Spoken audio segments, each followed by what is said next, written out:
සුබ දවසක්. අද අපි කතා කරන්නේ හීන යථාර්ථයක් කරගත් අසිත නම් තරුණයෙක් ගැනයි.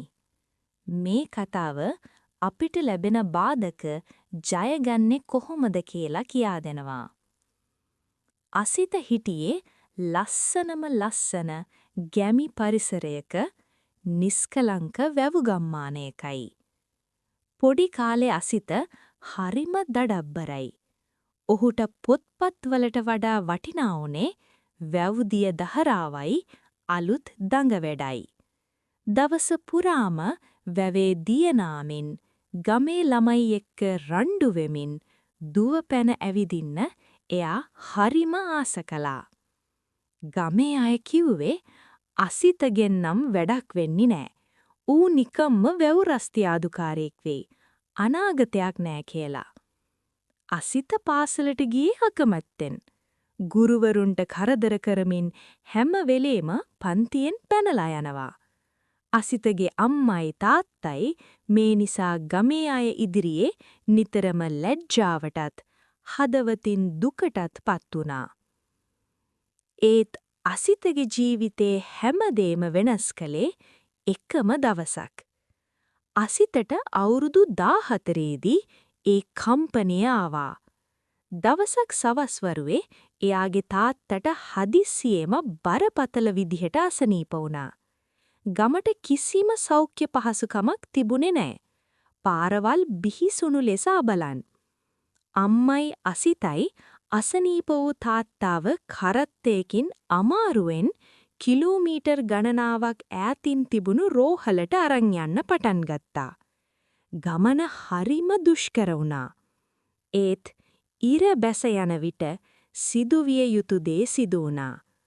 ප්‍රතිකාර ලබා ගැනීමට පෙරම කරත්තය තුලදීම තාත්තා අසිතට සමුදුන්නා. අසිතගේ ලෝකය එතනින් නැවතුණා. මලගෙදර දවසේදී වැඩිහිටියෙක්ගේ කටින් පිට වුණු වචනයක් අසිතගේ හදවතේ තැදින්ම කාවැදුනා. අනේ මේ ගමටම ඩොක්ටර් කෙනෙක් තිබුණා නම්. එදා අසිත දඩබ්බර ගතිය කම්මැලිකම සම්පූර්ණයෙන්ම අතහැරියා. එයා හිතාගත්තා මම මේ ගමේ මිනිස්සුන්ගේ ජීවිත බේරන පළවෙනි ඩොක්ටර් වෙනවා. ඔහුට තිබුණු අභියෝග නම් කන්දක් තරම් විශාලයි. පහළ මට්ටමේ අධ්‍යාපනයක් තිබුණු යාට මුල සිටම හැමදේම පටන් ගන්න වුණා. ගමේ විදුලි පහසුකම් දුර්වල නිසා අසිත රෑ දවස පුරාම තෙල් පහන එළියෙන් පාඩම් කළා.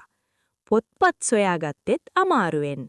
සමහර වෙලාවට ගමේ පන්සලේ ලොකු හාමුදුරුවන්ගෙන් පොත් ඉල්ලාගෙන කියවවා. ගමේ අය මුලදී සිනාසුණා. දැන් මේ දඩබ්බරයා මොන ඩොක්ටර්කමද කරන්න කියලා කිව්වා. ඒත් අසිත කලකිරුණේ නෑ. ඔහු හැම වෙලේම දැක්කේ සුදු කෝට් එක ඇඳපු මිනිස්සුන්ට සේවය කරන තමන්ගේම අනාගත රූපයයි. වසර ගණනාවක් ගත වුණා. දහදි කැපවීම සහ අදිෂ්ඨාන. අන්තිමට දිගු නිහායනත්වයට පස්සේ ප්‍රතිඵල ආවා. අසිත වෛද්‍ය විද්‍යාලයට තේරුණා. මුලදී අවමන් කරපු අය පවා ඇවිල්ලා අසිතව වැළඳගෙන සතුටු වුණා. ඔහු උසස් අධ්‍යාපනය අවසන් කර විශාල නගරයක රෝහලක වෛද්‍යවරයෙක් වුණා. ඔහුට අවශ්‍ය නම් විදේශගත වී හෝ ලොකු නගරවල ඉහළම තනතුරුවලට යන්න අවස්ථාව තිබුණා.